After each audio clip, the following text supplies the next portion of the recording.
was almost midnight. The rain had stopped, and the whole house was quiet. Obinna had just finished reading a newspaper in the sitting room when he heard small footsteps. "Daddy," a soft voice called.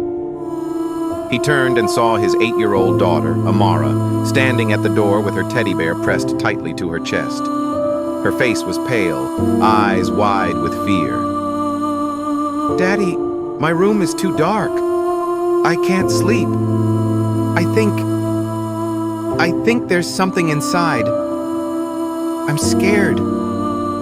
Obinna stood up immediately and placed his hand on her shoulder. "Don't worry, my princess.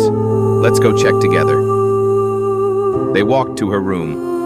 He switched on the light, opened the wardrobe, looked under the bed, even checked behind the curtains. Then he smiled. "See? There's nothing here. No monsters, no shadows, just your toys and books." But Amara shook her head quickly, tears forming in her eyes. "Daddy, please don't leave me alone tonight. Please." Obinna sighed. He wanted to be strong, but the fear in his daughter's eyes broke him. He sat on the edge of her bed, picked up her favorite storybook, and began to read. His voice was calm, steady, and soon Amara's breathing slowed. She curled beside him, clutching her teddy bear, and finally fell asleep. Obinna kissed her forehead gently and whispered, "Daddy's here. You're safe."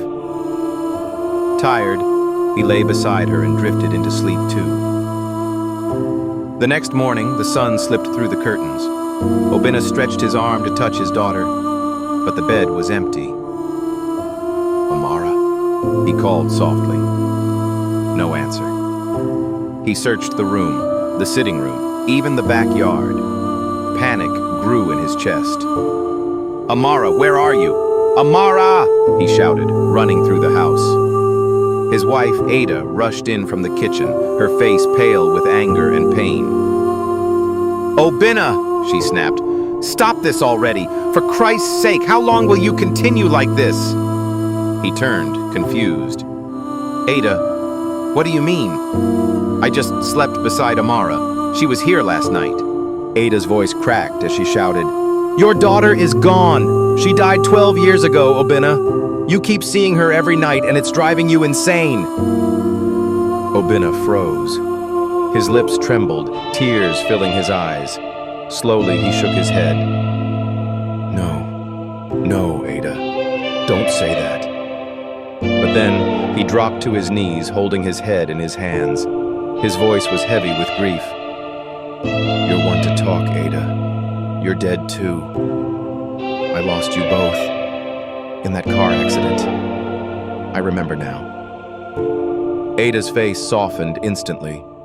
Her anger melted into shock. She stepped back, whispering, "Obinna."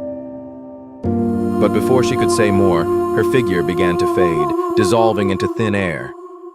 Within seconds, she was gone. Obinna let out a heart-wrenching cry that echoed through the silent house.